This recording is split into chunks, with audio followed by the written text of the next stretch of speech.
So let's talk about a few things here.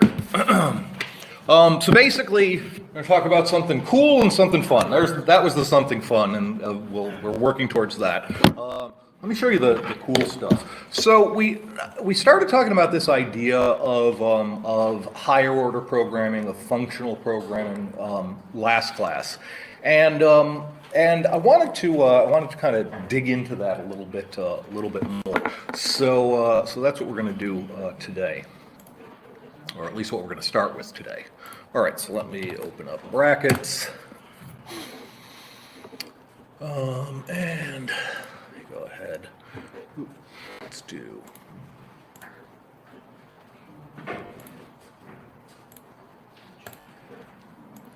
Okay. So here I have just a plain old, well, actually here I have nothing, just a directory. So let's just call it JS. So I'm going to start off with creating basically just a simple HTML page that it's not really going to do much of anything. It's simply going to include a script file for us, and that's really where we're going to do most of the work.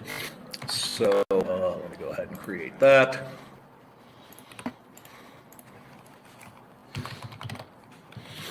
Hire.js. All right.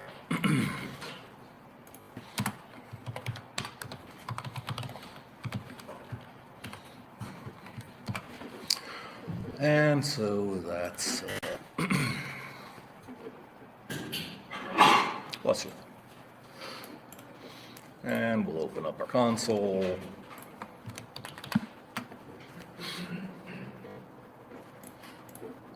Okay. So, talk about a few different things. We'll kind of intersperse stuff in. So last time I talked about creating a variable and using let in JavaScript. And as I said, let is basically new to ECMAScript 6. Okay. Prior to that, generally you would see the use of the keyword var. Okay. Now, honestly, most of the time, generally these days, let is the new var. It's really actually what you want to do. And part of the reason is that var had some really weird behaviors to it in terms of the scope and visibility of things. So JavaScript is one of the few languages that did not have what is called block scoping. So a good example of this is, something like okay.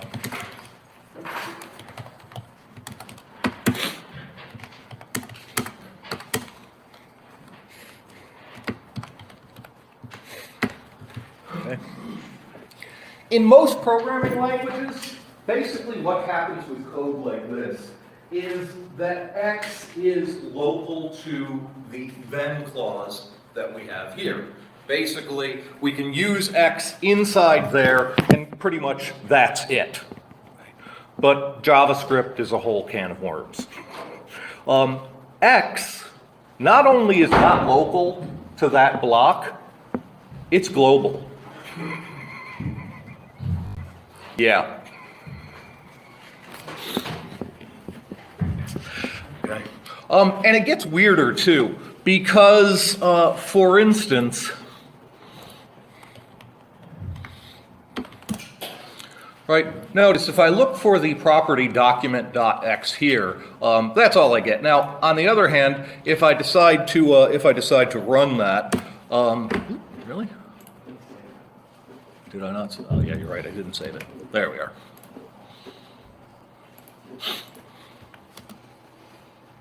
No. Oh, yep. Yes, that killed it, didn't it? Yeah, let's do it this way. I don't actually need that, so. Here we are.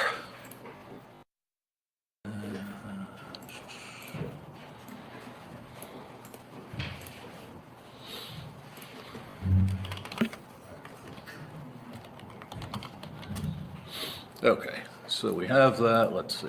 Is that running that? Really?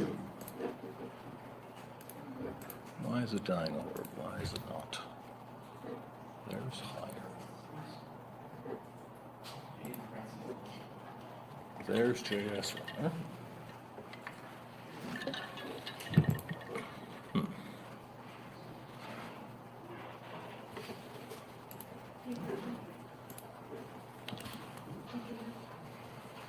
It is there. Oh, wait, is it on? There it is. So, X basically escaped its block, right? And while I was checking document.x, I should have been checking window, just so that we can verify that. Let me go back again to show you. So, without this script,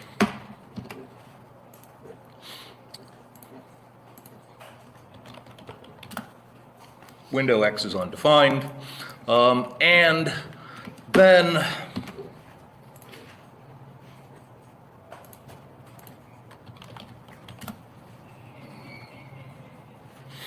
also, so this is kind of weird. It basically means that, you know, essentially gets to this notion of, well, our language isn't kind of acting the way that we tend to expect the language to act, okay? On the other hand, if we change this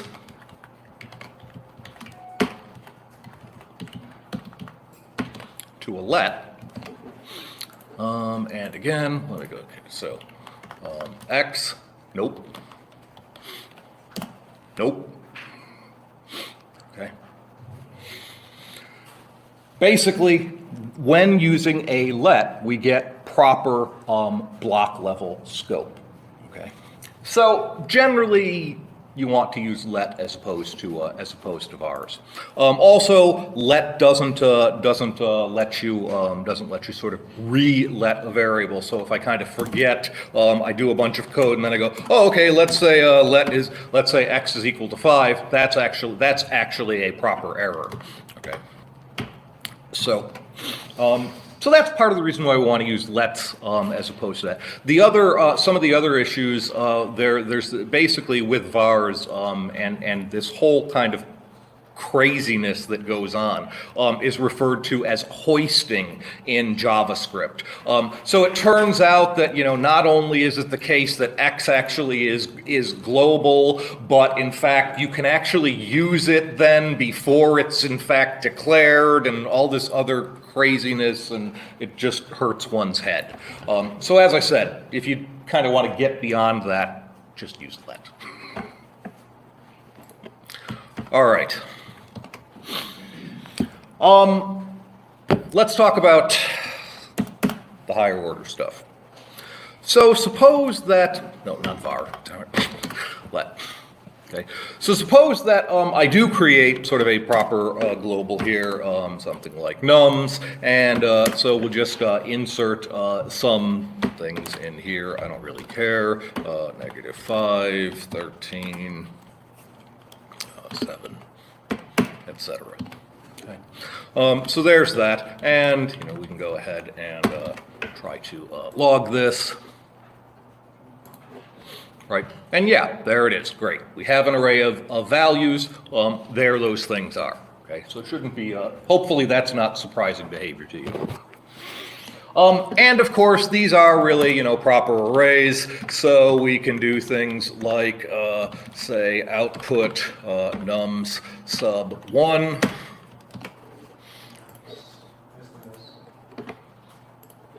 Nums, yes. Which gives me 2, right? Why? Because programmers start counting at 0. Okay, I think I can actually also, yeah, there, notice I can get to nums from the console here because it is in fact a global variable. All right, and so, you know, we have the usual indexing and all of that sort of fun stuff. So there's nums1, there's nums0, etc. And then if we wanted to, you know, for instance, write some code for manipulating all of these, we could use a for loop. Now, you could use sort of the prototypical C-style for loop for this if you wanted to. That is, I could say, okay, let I equal 0 while I is less than num's length, I plus plus, right? And then, of course, we can do our, and we can even put in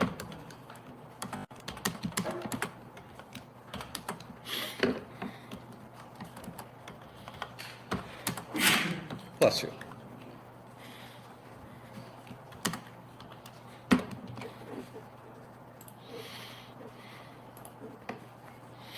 Okay. We. Questions, issues, anything terribly surprising there? Good. All right. Now here's the thing.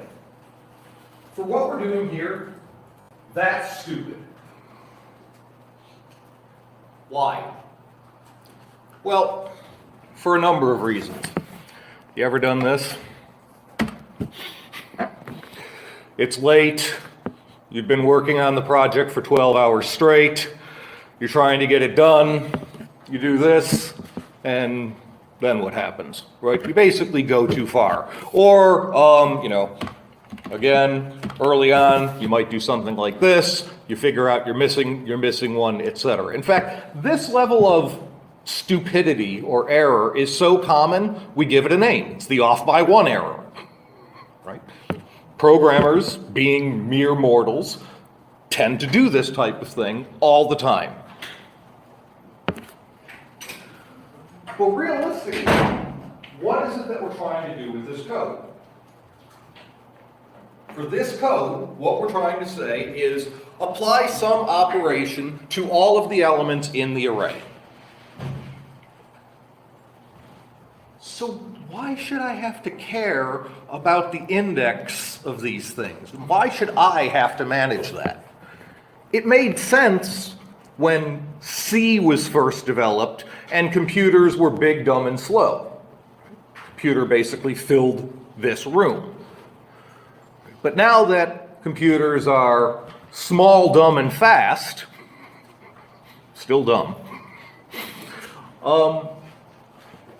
hopefully, we should have language features that allow us to do this kind of thing better. And in fact, there are a couple of different ways of doing this. So, for instance, there we go, change that back to something. Do that.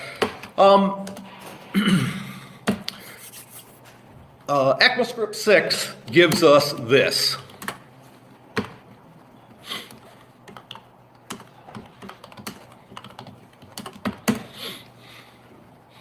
The for of loop. Okay.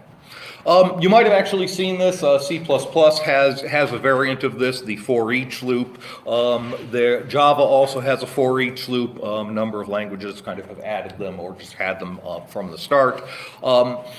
There also, incidentally, is a for-in construct. That was actually added earlier, and it's broken for most things, or causes weird behavior when dealing with objects and so forth.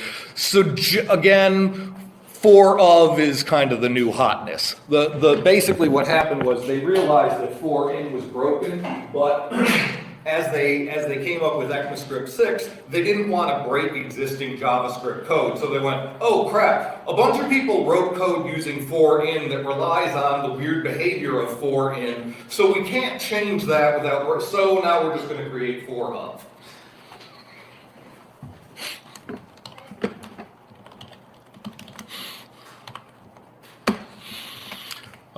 So this will, so as you can see, prints out all of the individual values. Notice, there's none of this, what's the index of the starting value, what's the index of the last value, etc. I don't have to worry about indices at all, right? It's a loop, that binds n individually each time through the loop to one of the elements in the array. And that's it. Right? So n gets the value 9, then 2, and so forth. And when it hits the end, it just stops. Cool. Simple. Means that I don't have to worry about my own stupidity. Right? Less for us to screw up.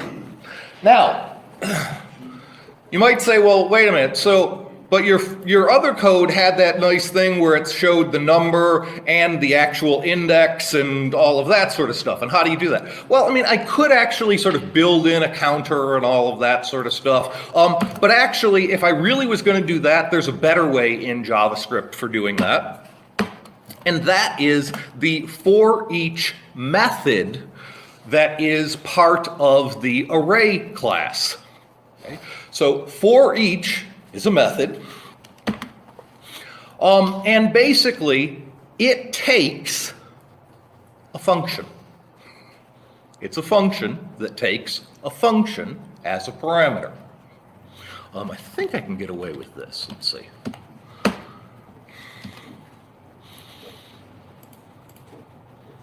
Oh yeah, right, because it's nums first of all. Yeah. Okay. Now, let me show you sort of another way of dealing with this. So, in terms of for each, you can pass in a function, and again, here I'm going to use an anonymous function, right? So I could say, okay, here's my anonymous function. Let's see that and that.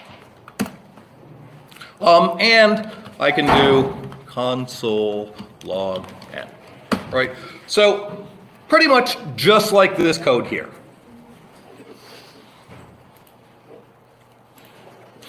And we see, yes, in fact, it does actually print all that stuff out, right? Notice I still have this one in here. I'll just comment that out for right now. Okay, like so. But I said, well, we can use this to actually get the index, because you can. See, the function for each actually can take two values. So let me first of all do a sort of renaming of this just so it's a little clearer. Right? So that's really a particular value that's in the array. Like so. You can also use a function that takes two values. The first thing is the value in the array. The second thing that it gets passed is the index. So that I can go back to saying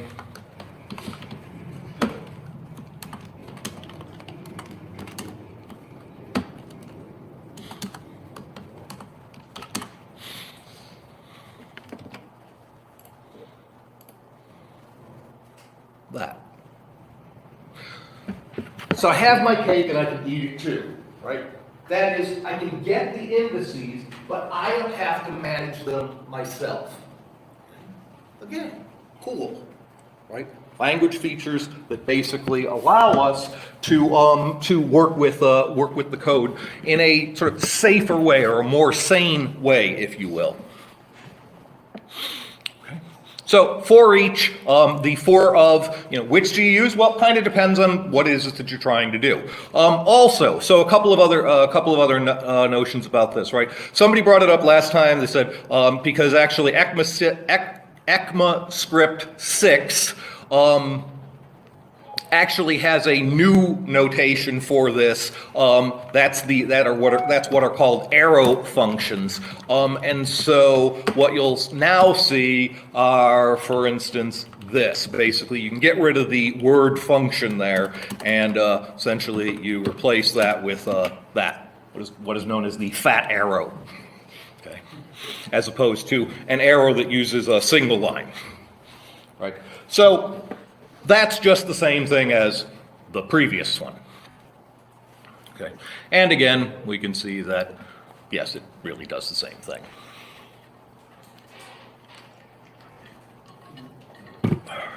Questions about that much?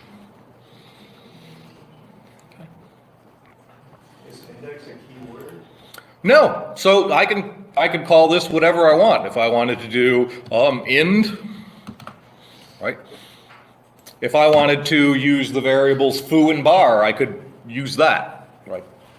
So how does it know it's the index? The definition of for each basically says that the function that you pass in, its second parameter is going to be the index, and the first parameter is a value from the array.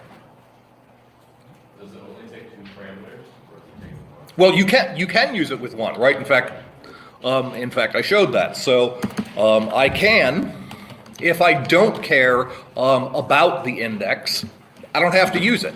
Yeah, I meant not just one, but like 3 or more. Will that break it?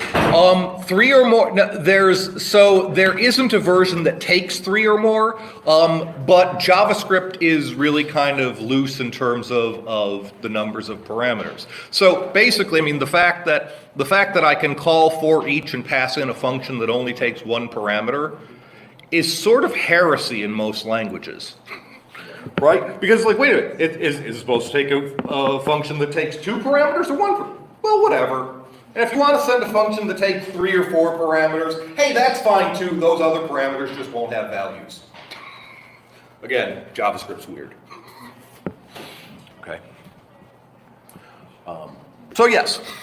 Okay. So that behavior is basically just how JavaScript treats any function. So let's explore that a little bit more, right? So for instance, let me do this.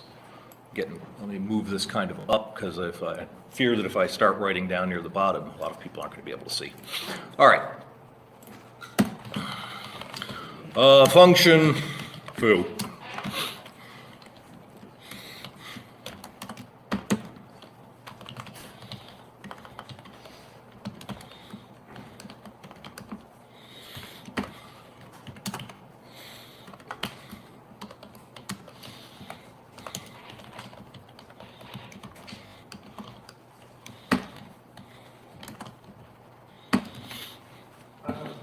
Yes. Are those values read-only? Are they read-only?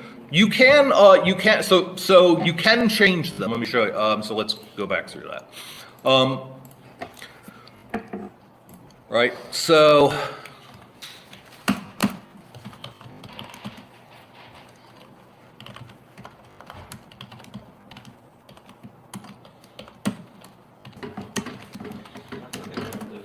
right. This is what you're asking for? No, the values that you pass for each.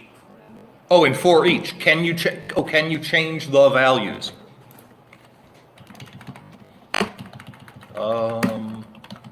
Maybe.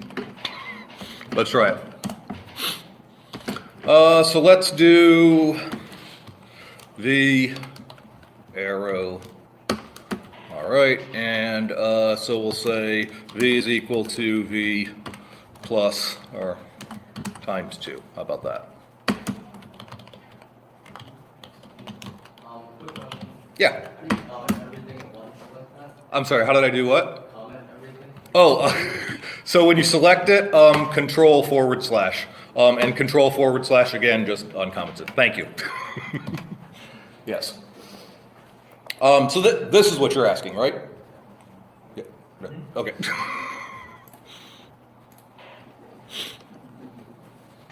All right. Did I save it? I did save it. Yes. So notice. Okay. Now we're going to get there. But so for each isn't quite what you want for that. Okay. Now we could, using this version, make that happen, right? So while I can't do it this way,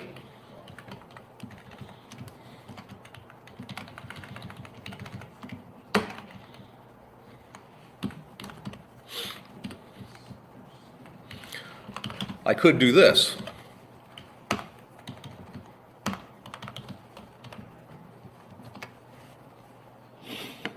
All right, so I take the value in the index, and then I actually go directly to the array elements themselves. One way of doing that. Okay. But honestly, there's a sort of more idiomatic, preferred way of doing those things. All right. So yeah, there's a function foo. Okay, so notice if I do, foo, for, and hello, obviously we get that. Of course, JavaScript being a dynamic language means that I could also do this,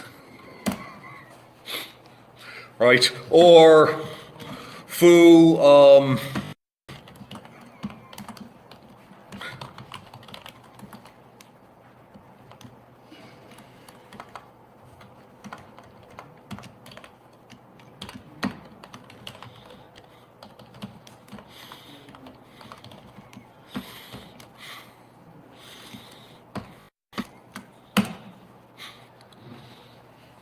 why not? Right? So pass in a list and a function. Sure. Okay. But we can also do, and again, one of the fun things in which JavaScript is different.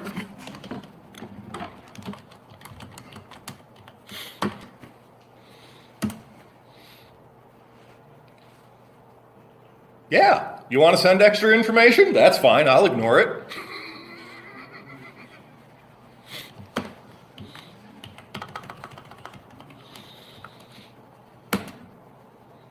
You want to send not enough information? Okay, fine. So of course, this is allowed too. Which again, depending on your philosophies about languages, this is either really cool or really infuriating. I think I lean more towards the second part. But anyways. But yes, that is what it does. Okay. So we have our numbers. We can kind of manipulate them. We can print them out. We have these various for loops and so forth. Now, as programmers, typically we like to deal with a bunch of data, shoving it into some sort of data structure. Could be an array, a resizable array, a hash map, a set, a binary search tree, etc., etc., etc. Okay. And once we ultimately have this large collection of data, then there's a handful of operations that are really common. One is, you asked it, okay, given my collection of data, how can I apply some operation to all of that data? So maybe I want to square all of the numbers. Maybe I want to take the square root of all the numbers. Maybe I have a bunch of employees and I need to apply a function to give everybody a raise, etc. Okay. Really common. So, JavaScript, being a functional language, has us covered. Whenever you want to take a collection and apply some operation to every element in that collection, that's referred to as mapping. So map is a higher order function. Almost any functional language that you would use generally has the mapping function. So the mapping function basically works on a collection and takes an operation. In other words, a function. And applies that function to all of the elements. So map is built into JavaScript. It is actually a method on the array class. So for instance, I can just say nums, and I can do map. and then pass in whatever function I want. So for instance, if I create a function, let's say square, and then I can just say, all right, that's going to return x times x. There. So square of 4, which gives us 16, etc. So then what I can do is I can say, okay, nums map square.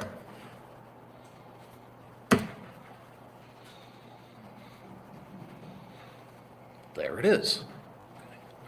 Now, the first question you should ask as a programmer is what happened to nums? What is the current value of nums? It's unchanged. Okay. This is a decision on the part of the language designer to have the function work pretty much the way that classical map works. Okay. In true function, in highly functional languages, there's this notion that all your functions should be pure. Pure is the driven snippet. Okay. A pure function is a function that does not have side effects. That is, that we call the function, and instead of changing something to something else, what we do is simply compute the new value and return that new thing. So notice, map doesn't change the underlying array. What it does is it generates a whole nother array that is the result of applying that function to each element in the array. Part of the notion, part of the reasoning behind having pure functions has to do with a couple of different things. The lack of side effects for things like map and so forth basically mean that you can parallelize that operation very easily behind the scenes. So that is, imagine I had 1,000,000 numbers or 1,000,000,000 numbers, and I want to map across that. Again, if I'm not using side effects, then basically what I can have happen is automatically behind the scenes, spread that off into separate threads happening. Not saying I haven't actually looked at the implementation for map in JavaScript, but that is certainly something that certain functional languages will do. And this whole idea of parallelizing code and dealing with pure functions to sort of do that is one of the reasons why functional languages these days are starting to see somewhat of a renaissance. We're seeing more functional languages come out, and basically the idea is they're an alternative to reasoning about parallel code without having to deal with the nastiness that imperative style parallel code has to deal with. In fact, as I was sitting here prepping, I heard somebody talking about what I assume is probably an operating systems exam. I heard semaphores and critical sessions and all of those kinds of things. I hated that. I was horrible at it when I was a graduate student. I'm sure if I sat down long enough and looked at it, I could probably figure it out. But the point is this, okay? The point is, it's really hard.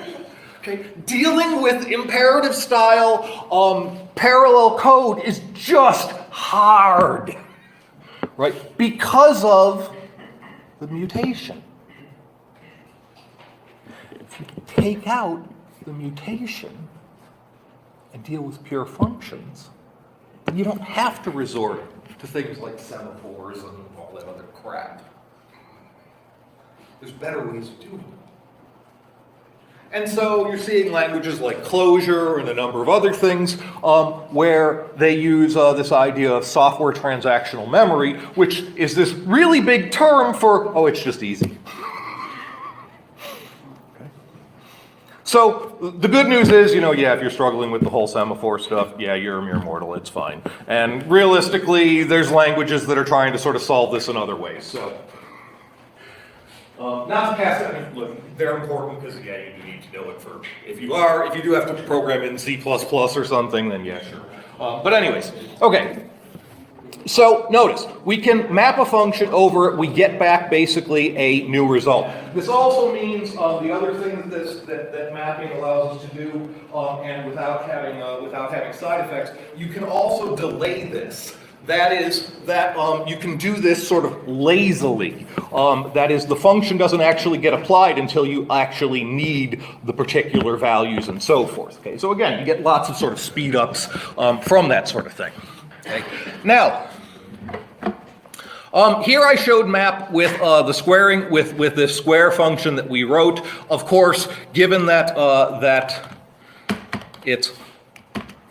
we're dealing with a functional language, we can, of course, pass in any function that we want, including an anonymous function.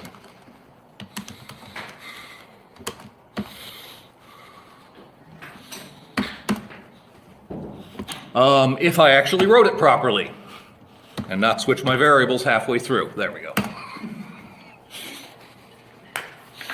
Okay.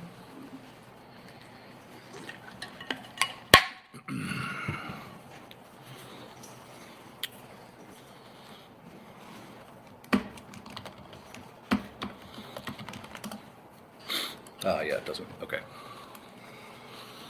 Let me see.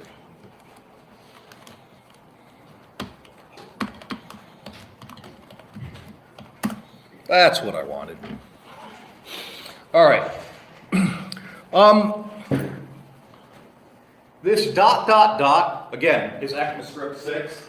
It's called the spread operator. Because notice, when I put hello, the string, into this array, the result is to break that apart element by element. Now, part of the reason that I show you this is to kind of show you some things with map and so forth. So, for instance, suppose that I happen to have read in some values as some numeric data as strings, as text, as is, well, normally the case when, for instance, you're reading in data from a web form. Right? So there it is. Now, we can, of course, use things like we saw, right? But that gives me a list of strings, which still isn't necessarily what I want. Perhaps I want each one of those numbers as individual numbers. Okay. So,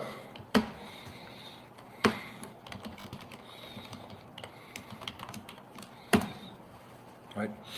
I could do that, which, yeah, sometimes fails. Not sure why, but I did run into this yesterday, and it's very annoying.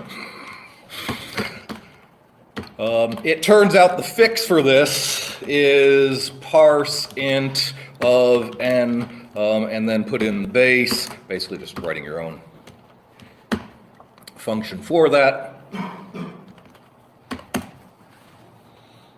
And there they are.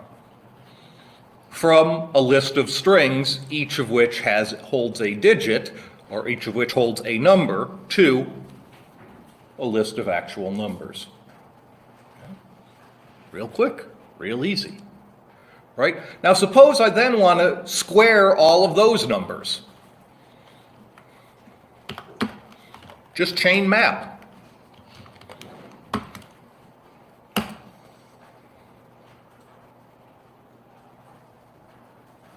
Yeah. Pardon? How are they? Grouped in pairs? Can I group them in pairs? You can. Yeah, that's another. It's a different function that we're getting to. Okay. So notice, map the conversion to an integer, and then map the result of that squaring, or mapping. Taking the result of that and just squaring. So we're just chaining the functions together. Okay, cool. The point behind this is it allows you to sit and think at a higher level. Notice, I'm not sitting here thinking, oh, okay, where do I have to start in the array? Where do I have to end in the array? Oh, okay, make sure I actually increment this appropriately, etc., etc. No, I'm not doing any of that, right? I say, oh, here's an operation, apply this to every element in the array. Here's another operation, the next thing I want to do, apply that to everything in the array. That's it. Easy, done. So that's math. Another common operation that one may want to do. I only am interested in particular elements, right? I have a whole collection of things, and well, there's certain ones that I'm interested in, and other ones I'm not. So in the raise example, right, in these days, in the current political and business climate, it's highly unlikely that everybody's getting a raise. It's more likely the C-level employees are getting a raises, and that's about it. Okay. So we've got to find all the C-level employees in the list, give them raises, and piss off to everybody else. Okay, so how do we do these things? All right, let me also kind of grab, I'll throw this in the file as well, just so we kind of have that. I mean, yes, I'm recording this and you can find it in the video, but this way you also have that mess there. All right. So, if you're interested in certain elements, then basically what you're dealing with is filtering the data.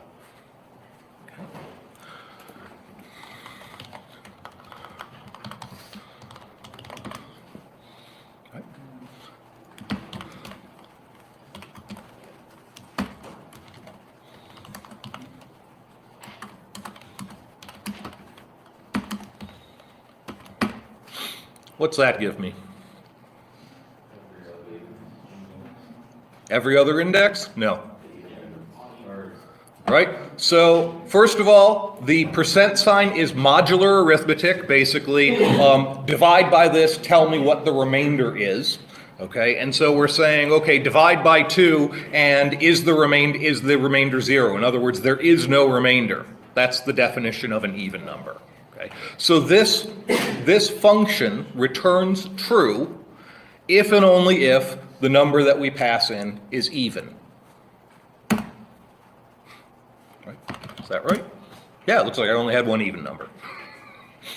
Okay, so on the other hand, if I said, give me all the odds, okay, there it is.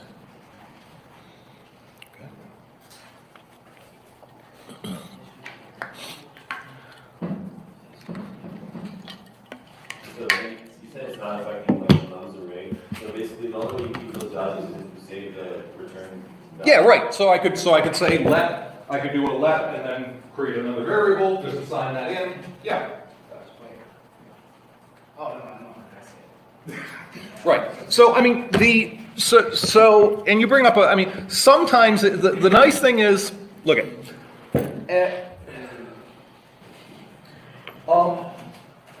Within a function, having mutation for local variables isn't really an issue, even for those people who are hardcore functional programmers and all about a lack of side effects, right? The lack of side effects is that, well, we're not changing that data that's sort of been sent in and all of those kinds of things. So, it's not unreasonable, for instance, to, have code where I say, oh, okay, so yeah, we do have nums there, right? So I could then say, oh, okay, after that, I could say, now nums is equal to nums map of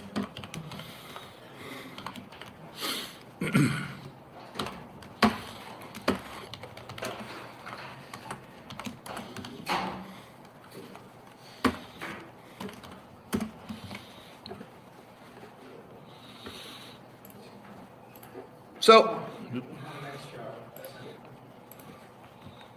let's see, nums, you're right, that one should be there.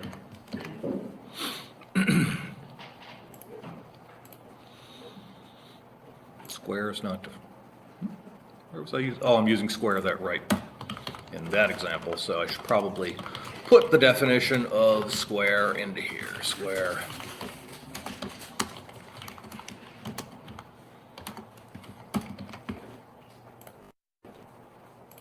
There we go. Right, and so, yeah, then we actually, so we end up with nums now referring to, right, our variable nums now refers to that, that new squared version of its original notion. Yeah, you can do that, that's fine. Do what you need to do. And then similarly, I could create other variables to say, oh, grab the evens or the odds, etc. So before I did this, I could say let odds be equal to nums filter, and like we did, we could say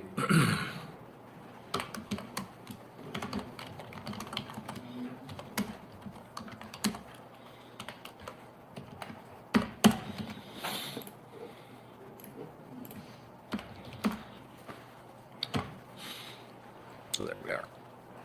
Okay. And you know, you could put all that stuff together. So let's comment this one out.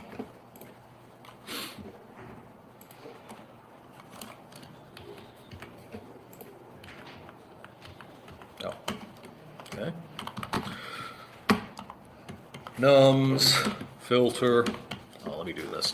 Since I seem to have this love affair now with odd, let's actually create a named function for that.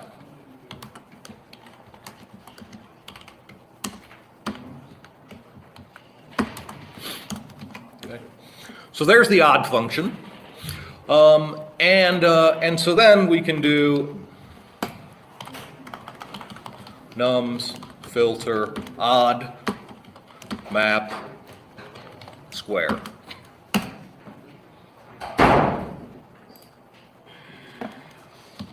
Save.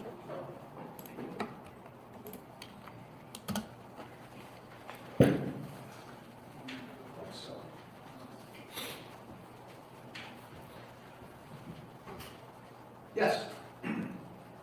Go back to the code. Since you created an odd function, why do you still need the let? You see, you have the odd. Well, odds. Oh, why would I need this anonymous function? I don't. Right. Once I've created if I've created the named version, then you're right. I should actually write it this way. Absolutely. Or odd, yes. Okay. And this brings up a good point. When you have high order programming, you have your functions like map, filter, etc. Right? The question is, do I create an anonymous function? Do I use a named function? Okay. Anonymous functions are nice for quick, down and dirty code.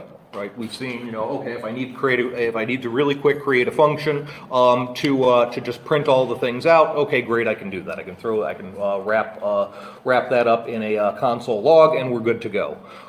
However, having named functions, especially when you are giving meaningful names to things, makes your code much easier to read. It's almost self-documenting. Right? So, I mean, you look here, oh, filter, give me just the odds, and then map square. It's pretty obvious what that code does. Okay? So, you know, in terms of using functions, yeah. Now, generally the rule of thumb is, you know, okay, if it's a real quick little line of code, it's not that big a deal. If you're using it a lot, like I keep using odd, then yeah, actually create a named function for that.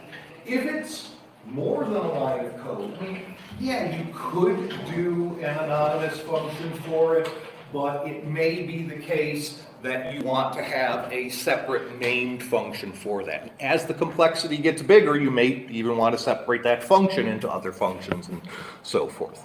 Okay, so you know, good rules of good programming still apply.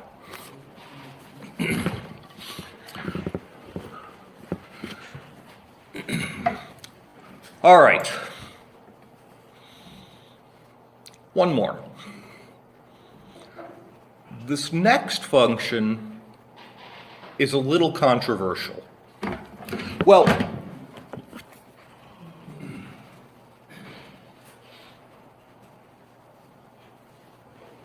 the creator of Python, Guido, I forget his last name. He's known as the benevolent dictator for life.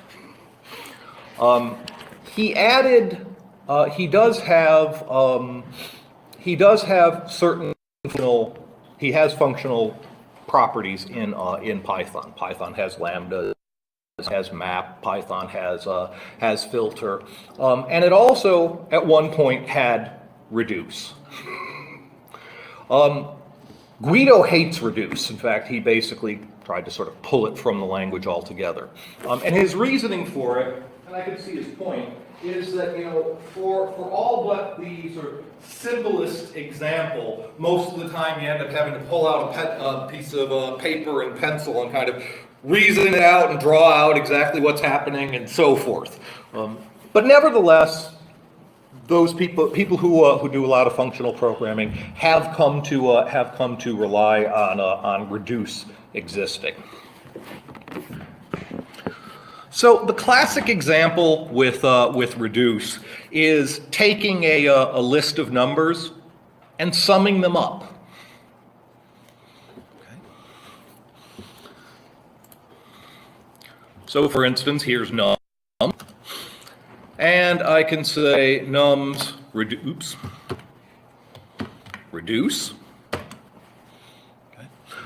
Okay. I use this so infrequently in JavaScript. Let me double check the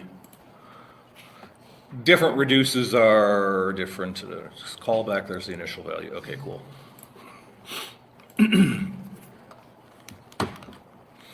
All right.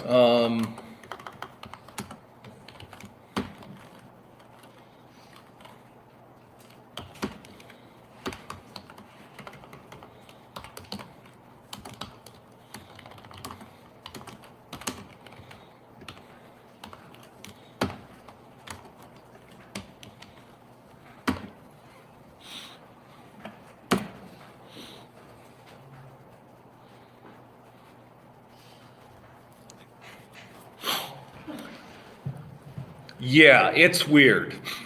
Okay. So basically what happens with reduce is that we have a binary function, notice a function with two parameters. One parameter is the accumulator, and one parameter is one of the values from the array or the list that we're going over. So for instance, here, I'll sort of draw this out.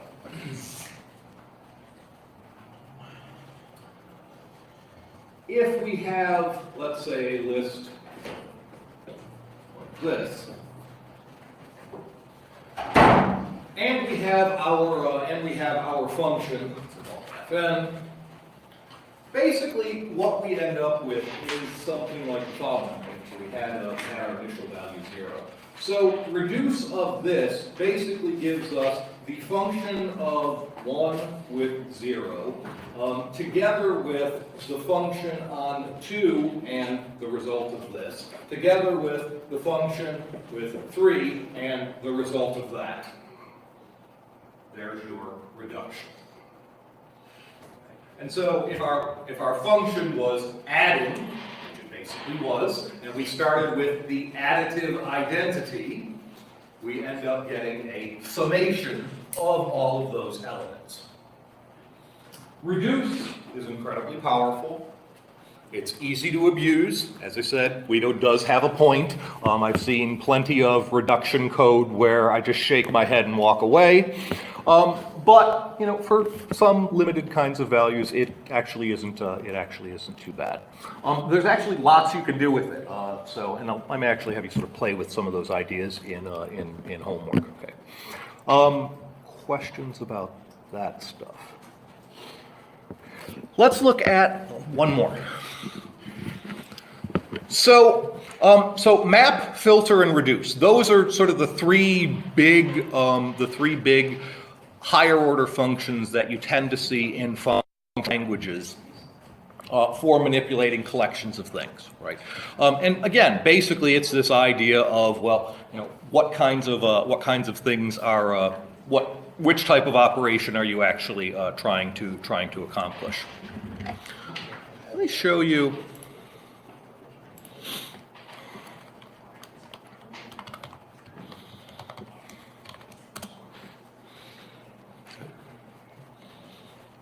Is that it?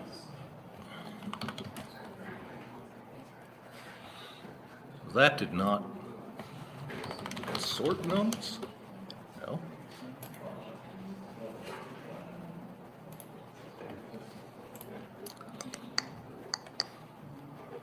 The array prototype.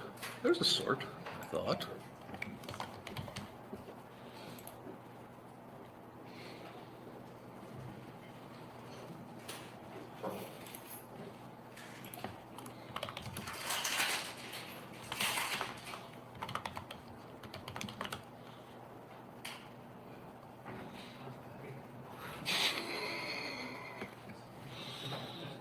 What? That is not sorted.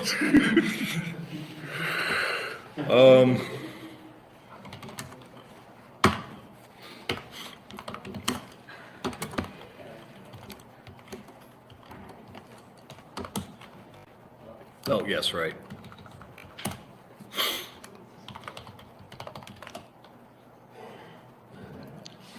Why?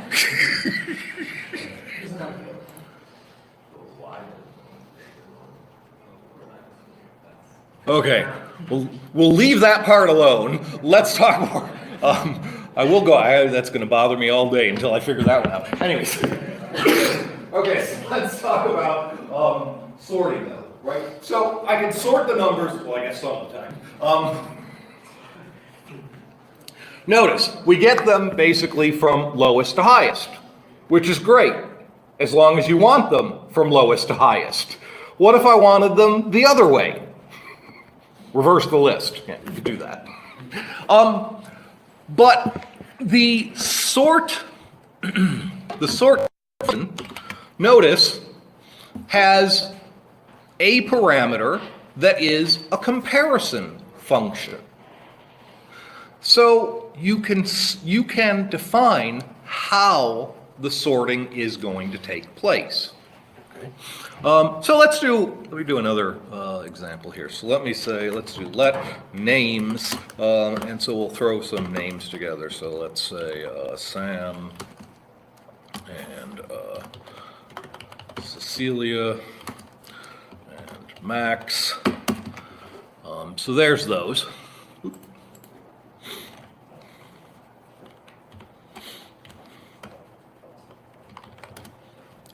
And there they are.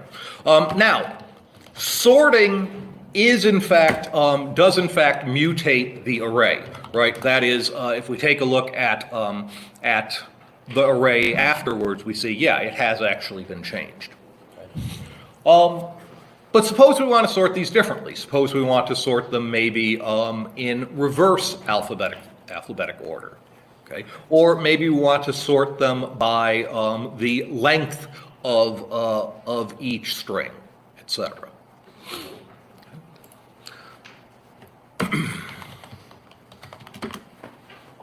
So we need a comparison function. All right, so basically we can kind of think of it as left-hand side, right-hand side. Okay. Now, if you, so here is, right, so the comparison function specifies a function that defines the sort order if omitted, blah, blah, blah, blah, blah, okay, yeah.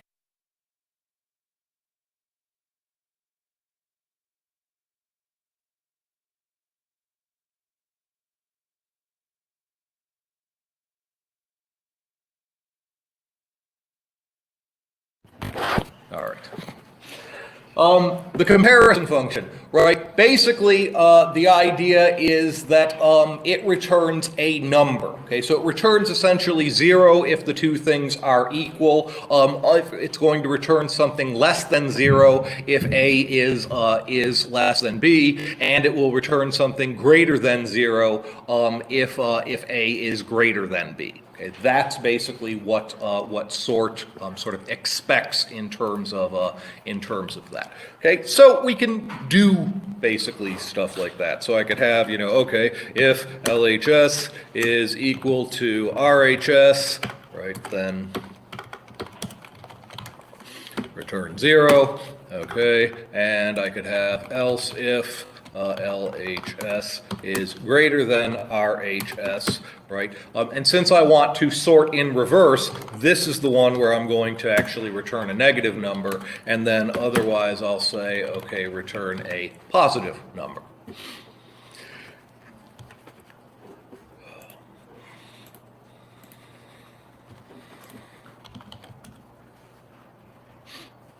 And there, sorted by sorted from greatest to least, so to speak. Now, technically, with numbers, this actually gets a little bit easier because we can sort of rely on a trick like the following. So I could say, okay, so we have our numbers again.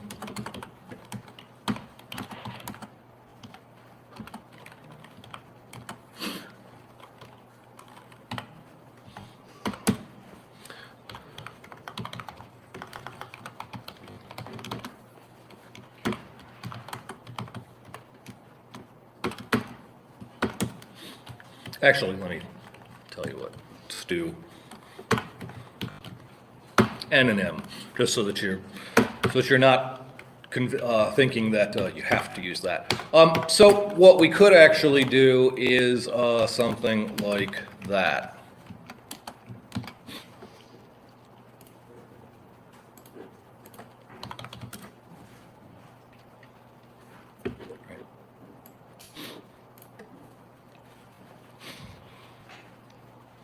And you can reason it out. So if N and M are the same, we get back 0. If N is bigger than M, what do we get back? A negative number, right? And if we have the opposite case, we get back a positive number. Okay, so quick little trick kind of for dealing with numeric data there. Questions, issues, etc. Okay, see you next time.